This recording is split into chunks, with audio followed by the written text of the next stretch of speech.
Click. That's the sound of a deadbolt slamming shut on my own property gate. The grinding of gravel beneath heavy boots as hired security walks away, leaving me stranded on land that's been in my family for generations. The acrid smell of exhaust. Fumes lingers in the crisp mountain air from vehicles that suddenly can't reach home. Picture this. You're a determined 59-year-old widower who's defended this property his entire life, keeping to yourself on land your great-grandfather passed. Down. Then Patricia, clutching her legal documents and wearing that superior smirk, declares your cabin uninhabitable and literally imprisons you within your own neighborhood. Massive mistake. What Patricia and her accomplices failed to investigate was that weathered stone bridge everyone depends on for access.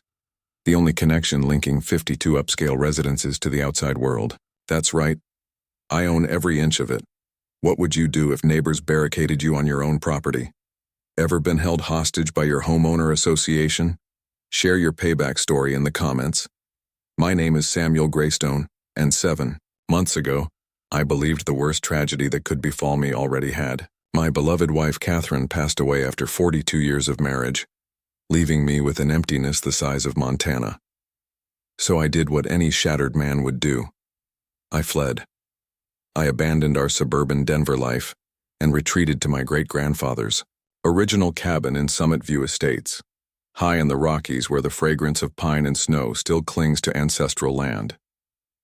52 luxury homes are scattered across the mountainside, all connected to civilization by one stone bridge. My stone bridge, though I didn't realize that significance yet. Most residents are weekend enthusiasts or retirees playing mountaineer in designer outdoor gear. A handful of us live here permanently, minding our own affairs. We maintained an informal homeowner group that managed snow removal services. Keyword, maintained.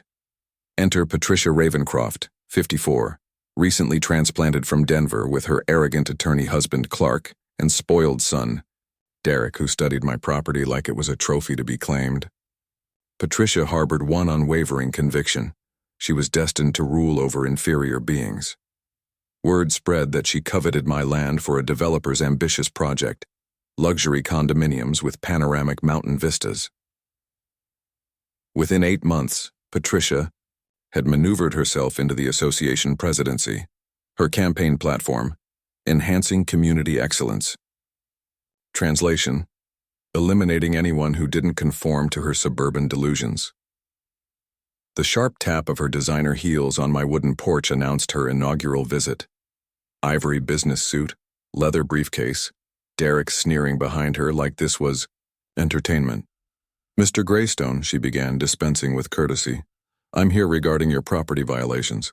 I surveyed my great-grandfather's 45 acres. Hand-built log cabin, workshop where 4 generations had repaired everything from farm equipment to broken hearts, gardens that had nourished our family since the 1930s. What violations? She opened that briefcase like a prosecutor presenting evidence. Your cabin requires fresh paint. The workshop creates visual pollution. Those gardens are inappropriate for a community of this standing. Frankly, the entire appearance diminishes property values. I'm not a man prone to losing composure. Catherine always said I possessed the patience of a monk and the determination of a mountain goat. But hearing this woman disparage 4 generations of family heritage, the creak of my great-grandfather's rocking chair seemed to whisper warnings in the alpine breeze. This cabin has sheltered my family for 85 years. I said quietly. My great-grandfather constructed it with his own hands. My grandfather raised my father here. You expect me to alter it because it conflicts with your suburban fantasies? Patricia's smile was cold as glacier ice. Mr. Greystone, we all cherish sentimental connections, but advancement demands sacrifice. I'm confident you comprehend. I comprehend perfectly. The answer is absolutely not. She snapped the briefcase closed. Derek chuckled behind her. We'll see about that. 3 weeks later, an official notice appeared in my mailbox. Some unnamed resident had filed grievances with Boulder County regarding unpermitted structures on my property. The county inspector, a nervous young man who repeatedly apologized, explained that every building required current permits and architectural assessments.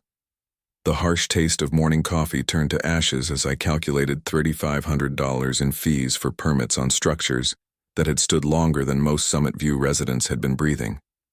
Patricia's opening salvo. But here's what she didn't understand about the Greystone family. We don't surrender to bullies. My great-grandfather battled land thieves in these mountains. My grandfather confronted corrupt county officials who attempted to steal our water rights. That evening, sitting in the workshop surrounded by 85 years of family history, I realized Patricia Ravencroft had just initiated conflict with the wrong mountain man. Her words stung deeper than the mountain wind, but I wasn't about to let her prevail. She assumed she was dealing with some grief-stricken old fool who'd pack up and vanish. She had no concept of who she was challenging. Ever had a neighbor attempt to dominate your life? Wait until you discover what I did next. Patricia didn't pause to savor her permit triumph.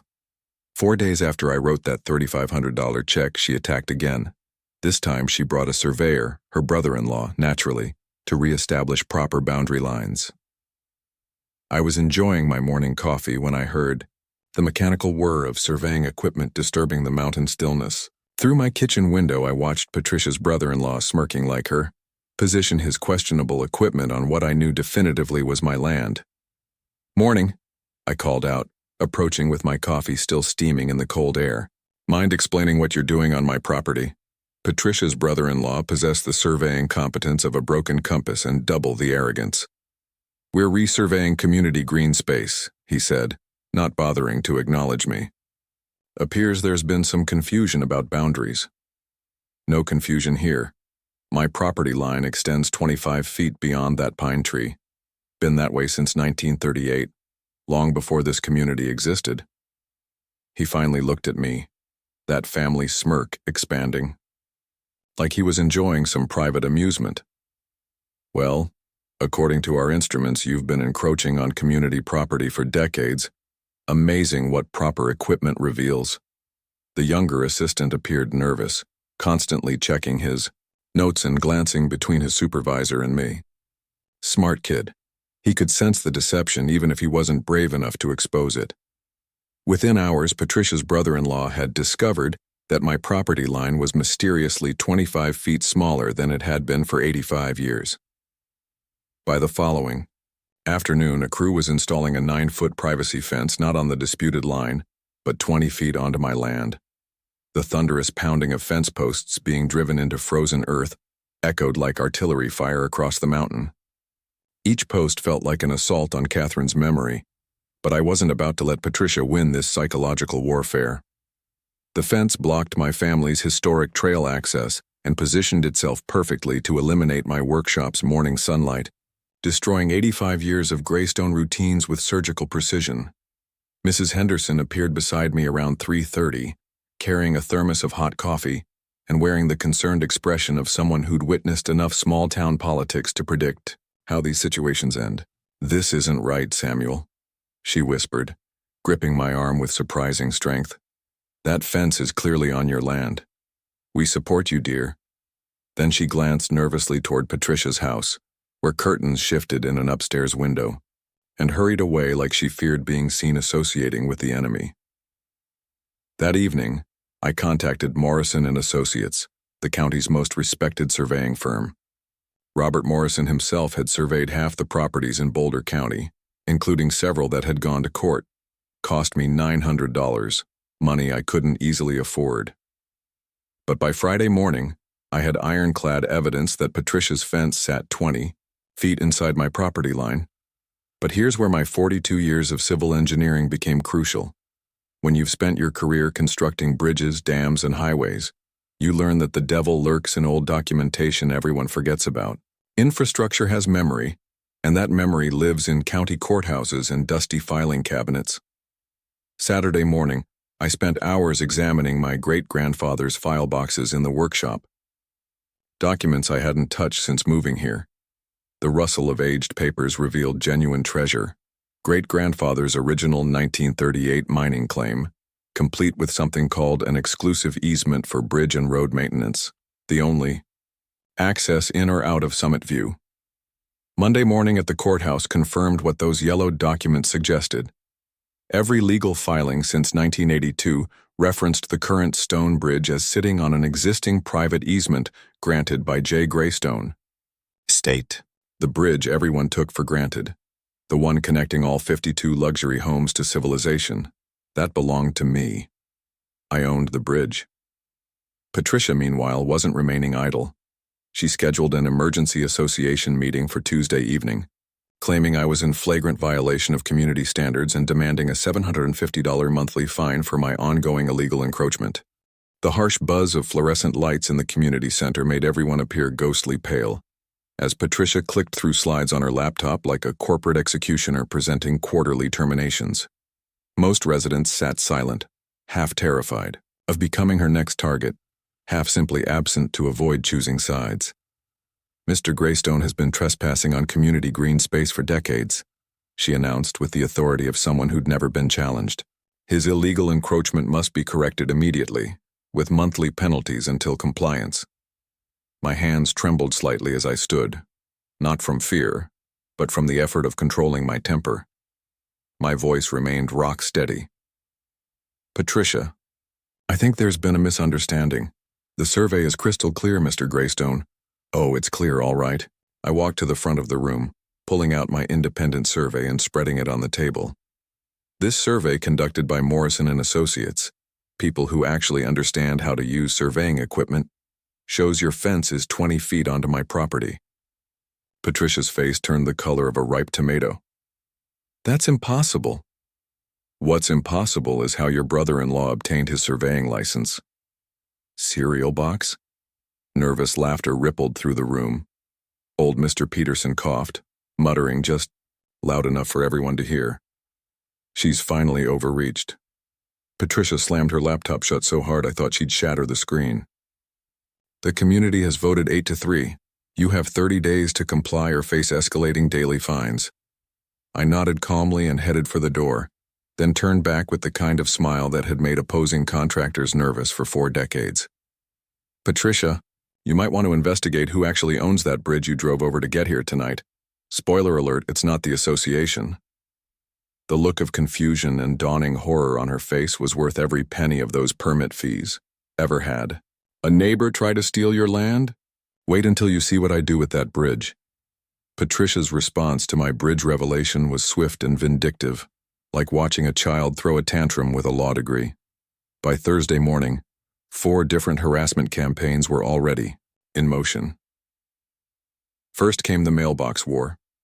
A certified letter informed me that my hand-carved wooden mailbox, the one I'd crafted from oak grown on my own land, didn't meet community aesthetic standards.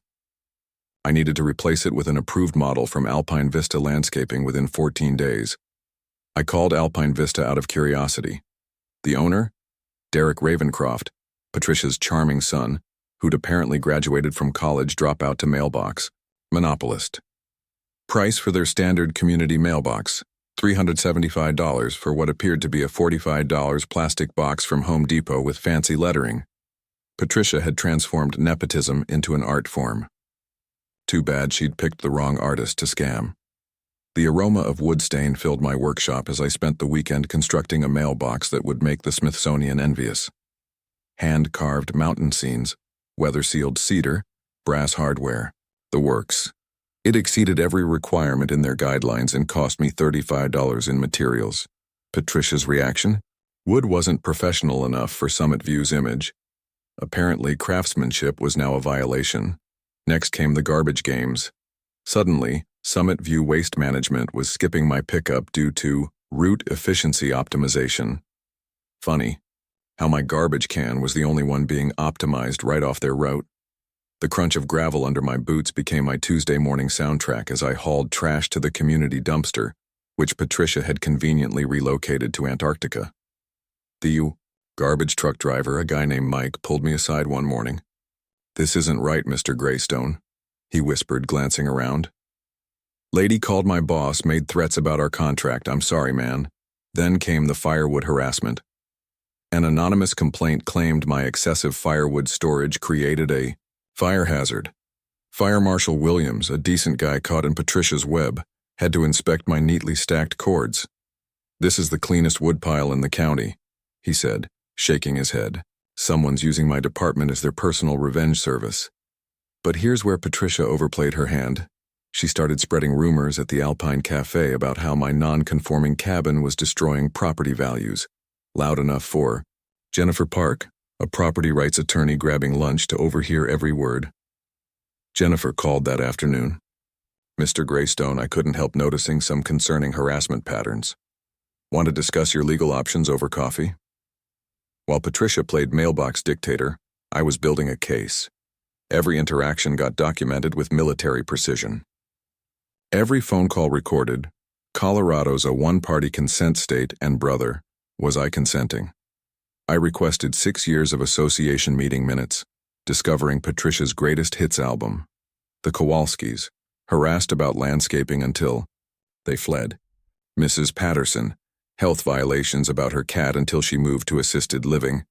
The Garcias, months of torture about their vegetable garden until they sold at a loss. Patricia wasn't just a bully, she was a serial property predator. But the real bombshell came when Jennifer started investigating that bridge maintenance contract. County records showed $195,000 annually going to Summit View Community Infrastructure LLC for bridge upkeep. Want to guess who owned that LLC? I'll give you one hint. She rhymes with Patricia. For 16 years, this woman had been stealing my bridge maintenance money. $3.1 million plus interest, plus the satisfaction of knowing I could legally shut down her entire scam with one phone call. The rustle of legal documents became my lullaby as Jennifer explained my nuclear options. Samuel, this isn't just harassment anymore. We're looking at wire fraud, embezzlement, and racketeering. Patricia's panic showed when she called another emergency meeting, proposing a special assessment to buy out my problematic property for exactly $3,500, the amount of those permits she'd forced me to buy. Highway robbery with a gavel and a smile. The meeting was half empty. Patricia's reign of terror had people scared to show up. But Mrs. Henderson marched in like she was storming the beach at Normandy, followed by the Rodriguez family and Tom Morrison. This harassment has to stop, Mrs. Henderson declared, standing with more backbone than people half her age. Samuel, Greystone is a good man and we all know it. Patricia's mask slipped. Mrs. Henderson, perhaps you don't understand what's at stake. I understand bullying perfectly, the old woman fired back. Lived through it for 84 years. The taste of impending victory was sweeter than Catherine's apple pie as I watched Patricia's empire crack. But I stayed quiet, taking notes.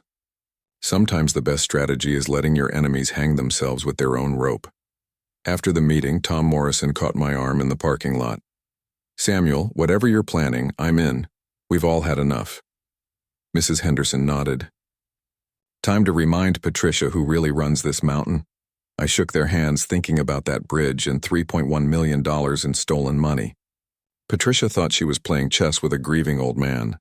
She had no idea she'd been playing with a demolitions expert. Patricia's next move proved she'd completely lost her mind. Instead of backing down after the disastrous community meeting, she doubled down like a Vegas gambler betting the house on snake eyes.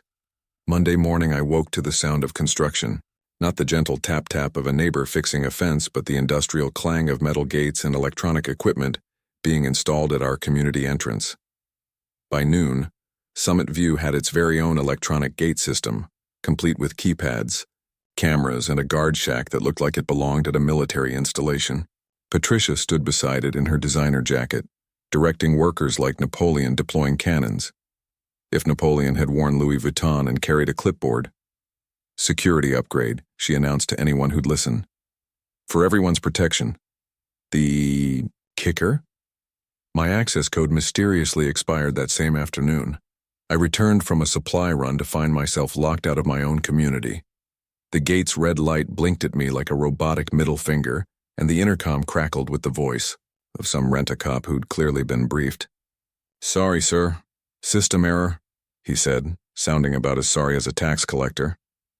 Going to take several days to fix. Maybe call the association president.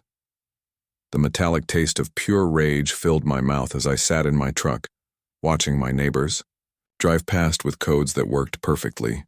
This wasn't just harassment anymore. Patricia had turned my home into Alcatraz. and I was the only prisoner. Mrs. Henderson rolled down her window, looking like she wanted to storm the gate with a rolling pin. "Samuel, this is criminal. I'm calling that woman right now." "Don't worry," I said, photographing everything with my phone. She just handed me a felony case on a silver platter. While Patricia celebrated her electronic cage, I was speed dialing Jennifer Park, who nearly spit out her coffee when I described the situation. "She locked you out, Samuel. That's unlawful restraint. She just upgraded from civil harassment to criminal charges faster than you can say stupid criminal." Deputy Rodriguez arrived within an hour, took one look at the gate blocking my driveway, and started shaking his head like he'd seen every flavor of human stupidity. "Ma'am," he told Patricia, "you can't imprison a property owner on his own land. That's false imprisonment, and it's a felony." Patricia's response was peak entitled, "Suburbanite." "Officer, I'm sure you don't understand the legal complexities of association governance and community safety protocols." "Lady, I understand handcuffs." Rodriguez cut her off. "Open the gate, now." But here's where I played my nuclear option. While Patricia argued with the deputy, Jennifer was filing emergency injunctions and serving notice to the Colorado Department of Transportation about irregularities in bridge maintenance payments. CDOT doesn't mess around when highway funds go missing. Within 48 hours, forensic accountant Thompson was dissecting Summit View's finances like a coroner examining a suspicious death. What he found turned Patricia's petty crime spree into a federal case. Her family had been running Summit View like the Corleone family ran Vegas. If the Corleones had worn cardigans and driven Lexus SUVs, brother-in-law's surveying $220,000 in phantom work. Son Derek's landscaping, $165,000 in inflated contracts. Husband Clark's legal fees, $94,000 for routine paperwork that should have cost $6,000. Combined with the bridge payments, Patricia had stolen over $3.8 million from her own neighbors. That night, the distinctive hum of industrial shredders could be heard from Patricia's house. Apparently, someone was having a midnight document barbecue. Too bad Thompson had already downloaded everything from the county's digital archives. The community's reaction was like watching a dam burst. Tom Morrison organized an emergency meeting at the Alpine Cafe, and 26 residents showed up with receipts, invoices, and stories that would make a prosecutor salivate. "She charged us $9,000 for emergency road repair," fumed the Garcias. Turned out to be her nephew throwing some gravel in a pothole. Mrs. Patterson's daughter drove up from Denver with a folder full of fraudulent bills. Mom paid $3,500 for community lighting upgrades. Found the same solar lights at Walmart for $95. The rumble of angry voices filled the cafe as resident after resident realized they'd been funding Patricia's lifestyle for years. The woman hadn't just been stealing money. She'd been stealing their trust, their peace, and their community. But Patricia wasn't going quietly into that good night. Her panic response was scheduling an emergency Friday meeting to demand the community purchase bridge rights from me for $55,000, roughly 1% of what she'd stolen. By Thursday, local reporter Maria Santos was sniffing around with questions about financial irregularities in mountain associations. The Boulder County Herald was planning a front-page exposé, "Queen of the Mountain, How One Woman Stole a Community's Soul." Friday evening, I sat on my porch, watching the sunset paint the mountains gold, thinking about my great-grandfather's honest bridge and all the lies built on top of it. Tomorrow night, Patricia Ravencroft was going to discover what happens when you corner a greystone on his own mountain. This was going to be fun. The bombshell that changed everything came Tuesday morning in a manila envelope thick enough to choke a horse. Jennifer Park had been busy with her forensic accountant, and what they'd uncovered made Patricia's gate stunt look like a parking violation.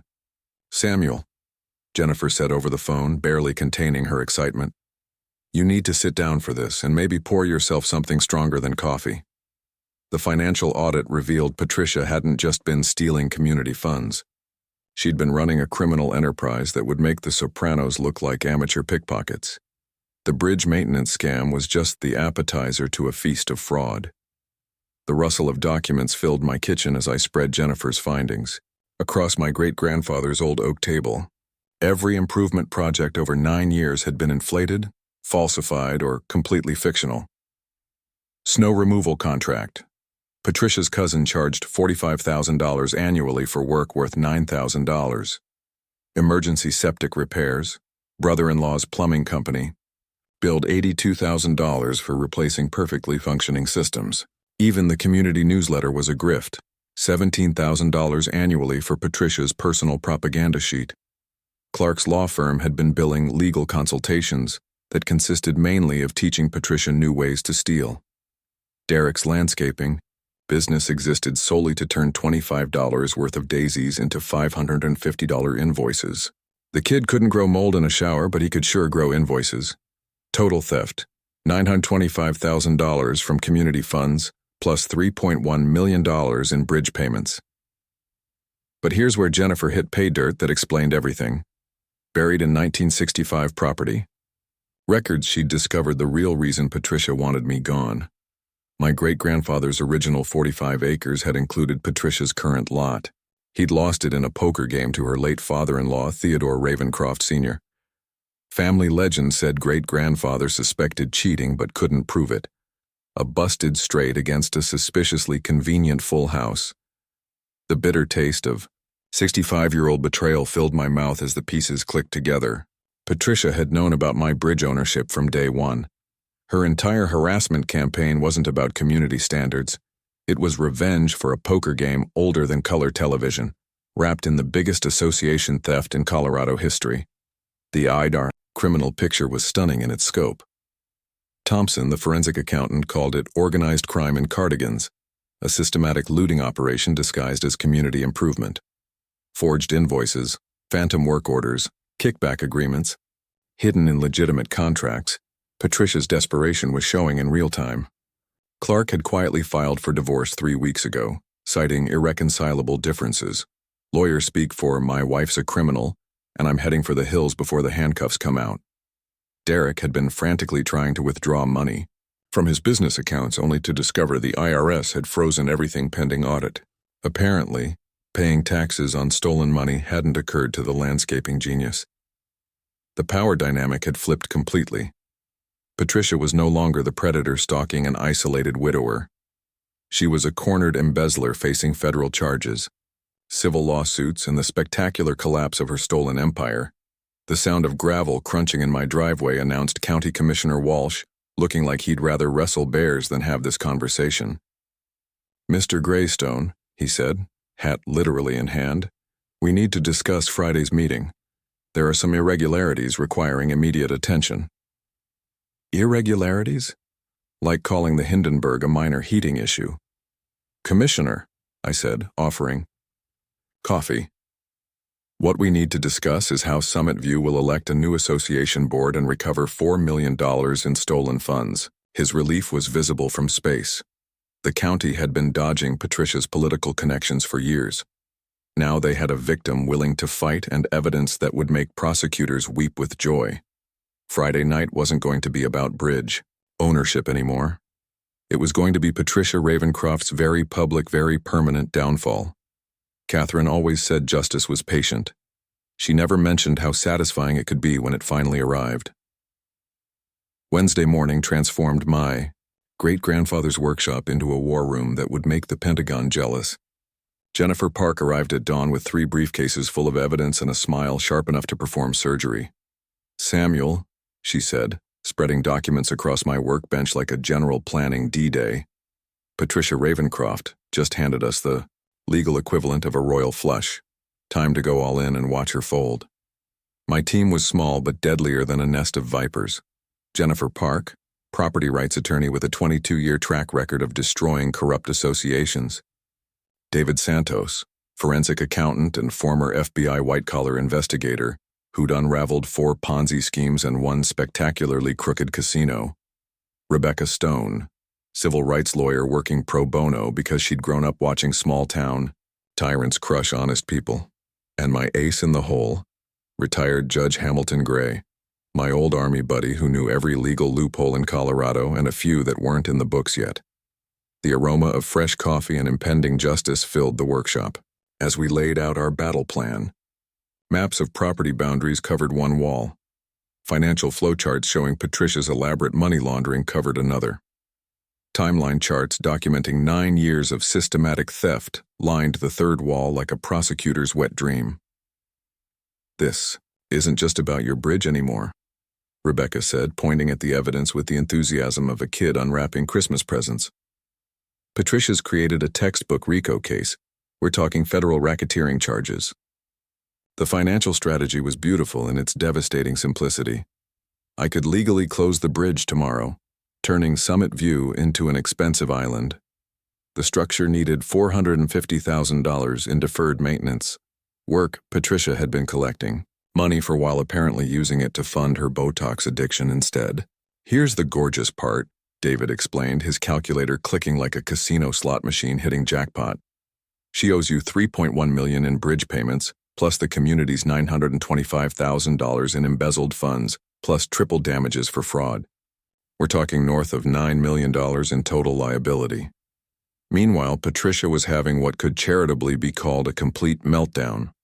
Sources at the county courthouse reported she'd shown up Tuesday, demanding to speak to someone in charge about harassment by rogue attorneys. When told the investigation was legitimate, she'd reportedly screamed about corrupt government officials before storming out in her Lexus.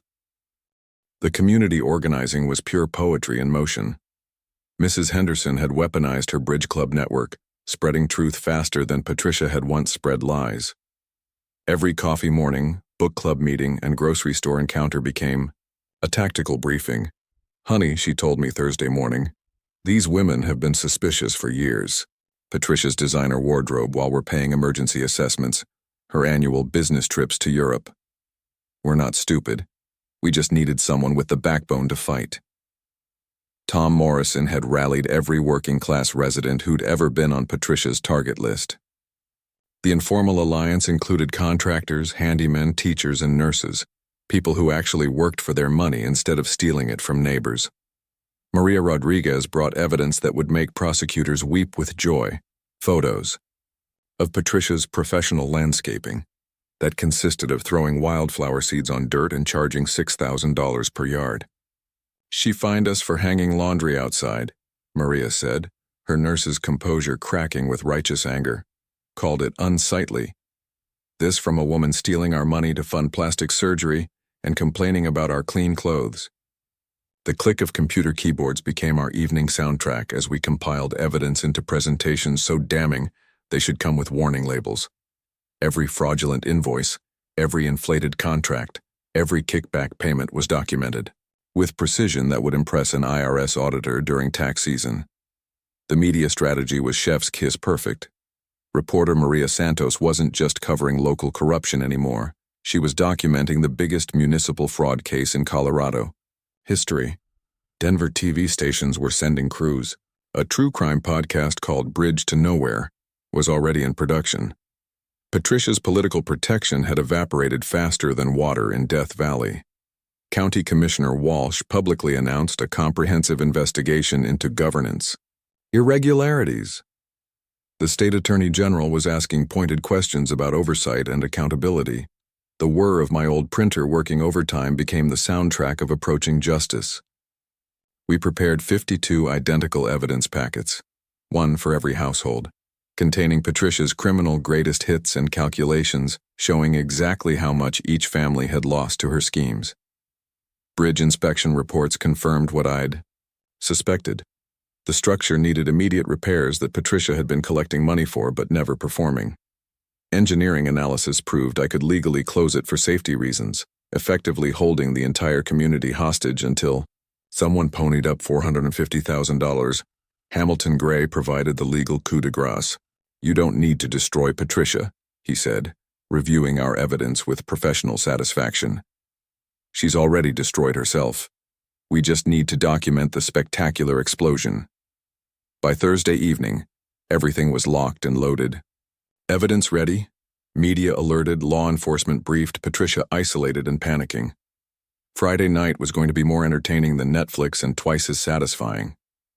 Time to show Patricia what happened when you picked a fight with the wrong mountain man.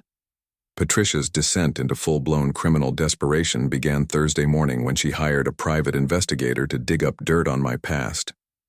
Unfortunately, for her, she'd picked the wrong target for a smear campaign. The PI, a sleazy guy named Kruger who looked like he'd failed the police academy twice, spent exactly 4 days investigating Samuel Greystone before having what could only be described as a crisis of conscience. "Mr. Greystone," he said, appearing at my door Friday morning looking embarrassed enough to hide under a rock, "I need to return Mrs. Ravencroft's money and give you some information." Turns out my military service record and engineering awards made me look like a Boy Scout compared to Patricia's criminal enterprise, but Kruger had discovered something even more damaging. Patricia's previous association conflicts in Denver, where she'd used identical tactics against 4 different communities before fleeing to Summit View. "She's a serial association predator," Kruger explained, handing me a thick file. "Denver, Colorado Springs, Boulder, Aspen, same pattern every time. Take over the board, install family members as contractors, steal everything that isn't nailed down, then disappear when the heat gets too intense." The rustle of damning evidence felt like Christmas morning as I flipped through photos of Patricia's previous victims and their remarkably similar stories. But Patricia wasn't done making catastrophically stupid decisions. Thursday afternoon, she approached County Inspector Williams with an envelope containing $6,000 in cash and a suggestion that my cabin might have structural issues requiring immediate condemnation. Williams, an honest civil servant with 32 years of experience and zero tolerance for corruption, immediately reported the bribery attempt to the district attorney's office. "Ma'am," he told Patricia, "I've seen some desperate people in my time, but trying to bribe a county official is a new level of stupid. Have a nice day, and expect a visit from some folks with badges."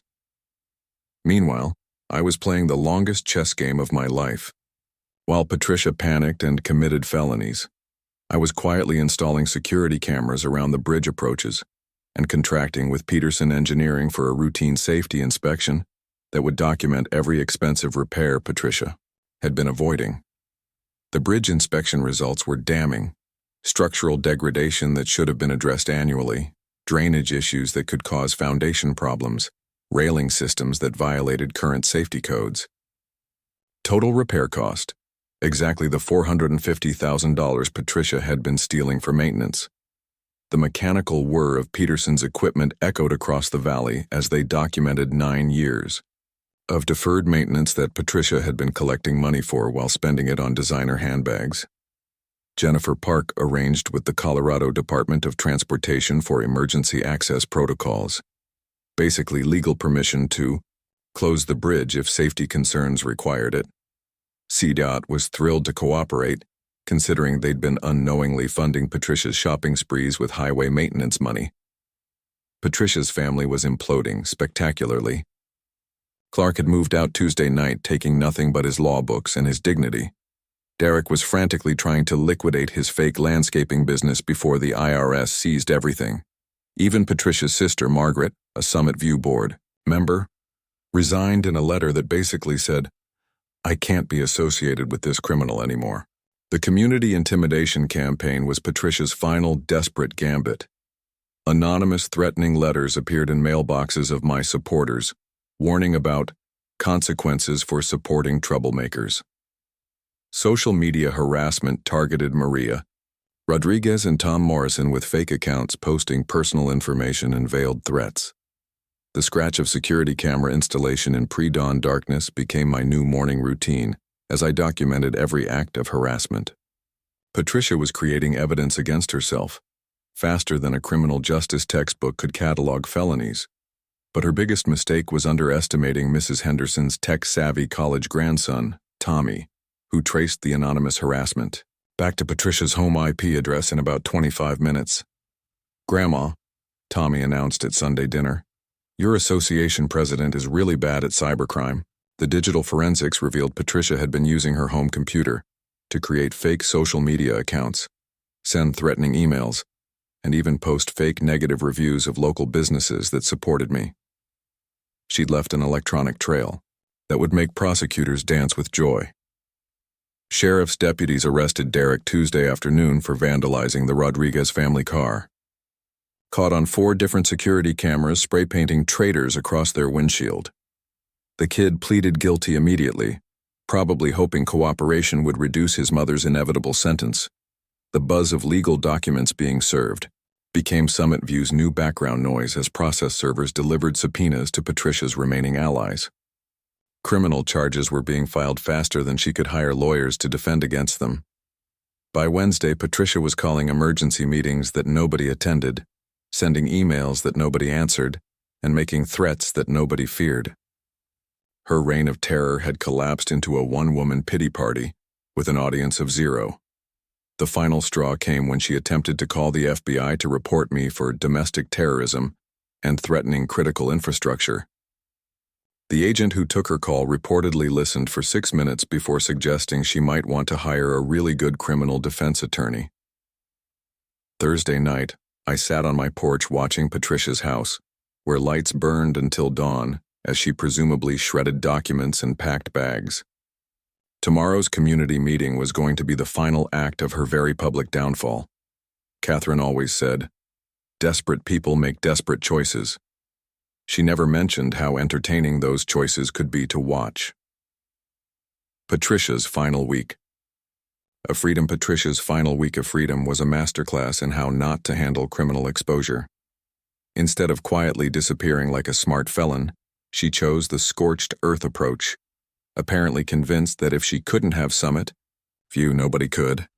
Monday morning brought her most delusional scheme yet, dissolving the entire association to avoid prosecution. She filed emergency paperwork with the county claiming irreconcilable governance disputes and community safety concerns required immediate dissolution of Summit View Estates as a legal entity. Her logic was spectacular in its stupidity. If there was no association, there could be no embezzlement charges.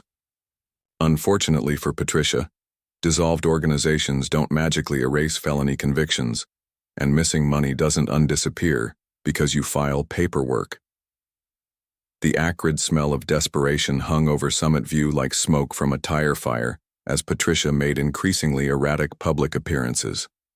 Tuesday afternoon, she was spotted at the Alpine Cafe, loudly demanding the owner, "Stop serving people who are destroying our community." When the owner pointed out that feeding people was literally his job, Patricia screamed about harassment by radical elements and stormed out without paying her check. The false police report started Wednesday.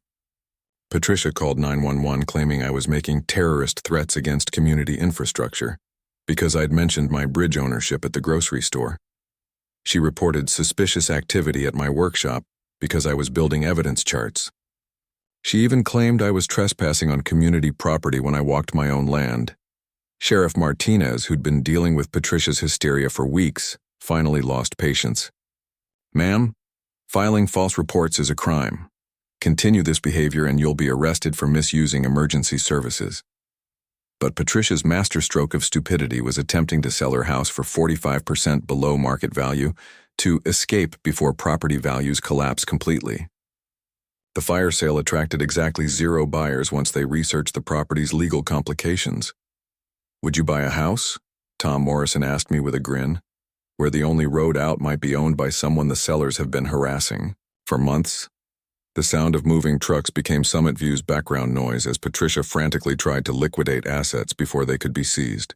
Unfortunately, the court had frozen her accounts pending the embezzlement investigation, leaving her watching movers repossess furniture she couldn't afford to keep. The media war escalated when Patricia contacted Channel 9 News with a sob story about being victimized by a dangerous neighbor with mental health issues. Reporter Jessica Walsh arrived expecting a human interest story, and instead discovered the biggest municipal corruption case in Colorado history.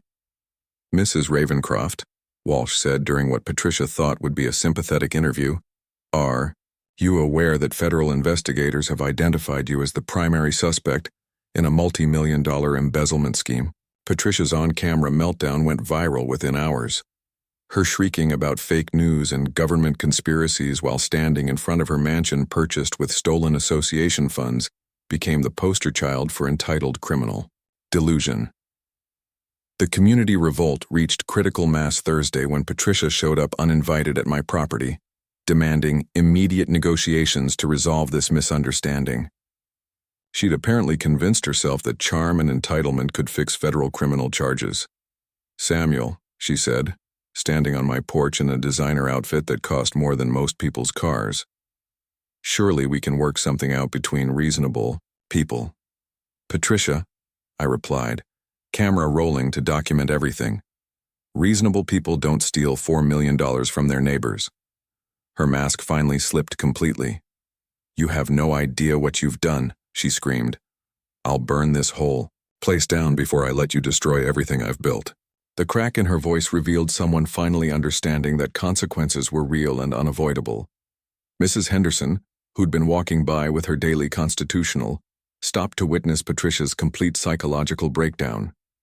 "Honey," the old woman said with devastating gentleness, "what you built was made of lies and stolen money. It was always going to fall down." Patricia's response was to threaten legal action against everyone involved in this conspiracy. When I pointed out that her husband had filed for divorce and her son was facing criminal charges, she began screaming about corrupt judges and rigged systems. The final confrontation was scheduled for Friday night's emergency meeting, Patricia's last chance to control the narrative before criminal charges were filed. She'd sent emails to every resident promising shocking revelations about dangerous elements threatening our community. What she didn't know was that 48 of 52 households had already received our evidence packets. The shocking revelations were going to be about her, not me. The taste of inevitable victory was sweeter than anything I'd experienced since Catherine's apple pie. Tomorrow night, Patricia Ravencroft would face a room full of people she'd been robbing for years, armed with proof of every crime she'd committed. Friday evening, I sat on my porch watching lights burn late in Patricia's windows as she presumably practiced whatever lies she planned to tell. The mountain was silent except for wind through the pines and the distant sound of justice approaching like thunder. Catherine used to say that truth always finds a way. She never mentioned how satisfying it would be to watch it arrive. The final confrontation Friday night. The Summit View Community Center looked like a cross between a town hall meeting and a public execution. 220 people packed into a space designed for 60, with regional TV crews setting up cameras and sheriff's deputies positioned strategically around the room. Patricia arrived fashionably late in her Lexus, apparently still believing she could control the narrative. She wore her most expensive outfit, a cream-colored suit that probably cost more than most residents' monthly mortgage payments, and carried herself with the delusional confidence of someone who'd never faced real consequences.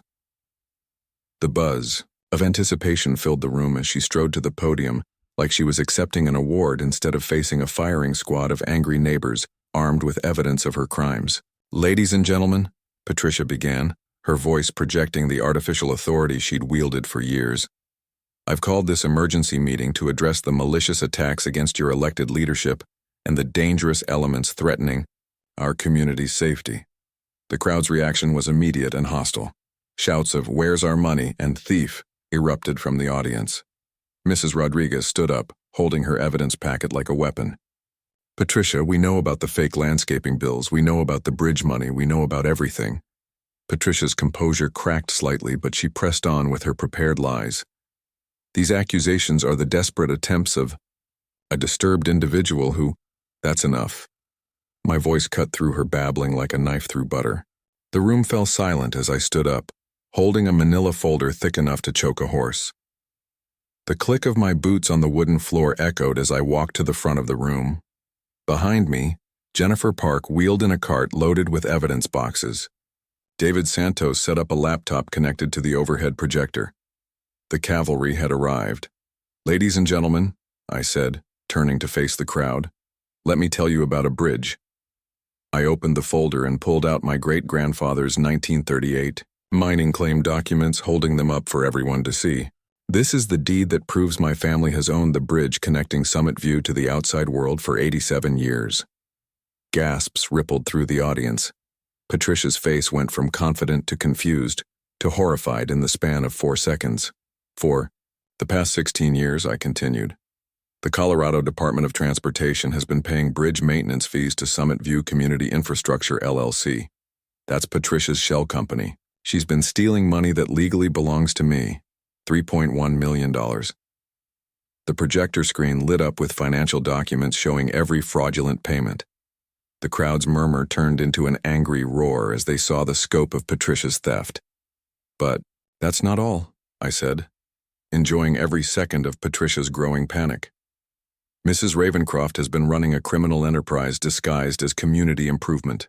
Every project, every contract, every special assessment, all of it designed to funnel your money into her family's pockets. David stepped forward with a laser pointer, highlighting the financial flowcharts showing Patricia's embezzlement network. Total theft from community funds, $925,000 over 9 years.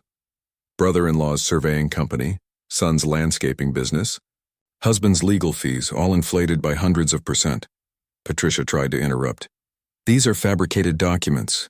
This is a conspiracy to— Ma'am, Sheriff Martinez said, stepping forward with handcuffs gleaming under the fluorescent lights.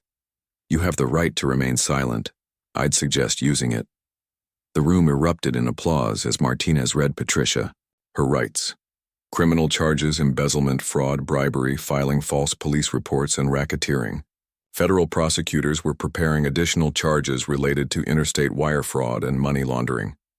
The metallic click of handcuffs closing around Patricia's wrists was the sweetest sound I'd heard since Catherine's laughter. The woman, who'd tried to destroy my life, was finally facing justice for her crimes.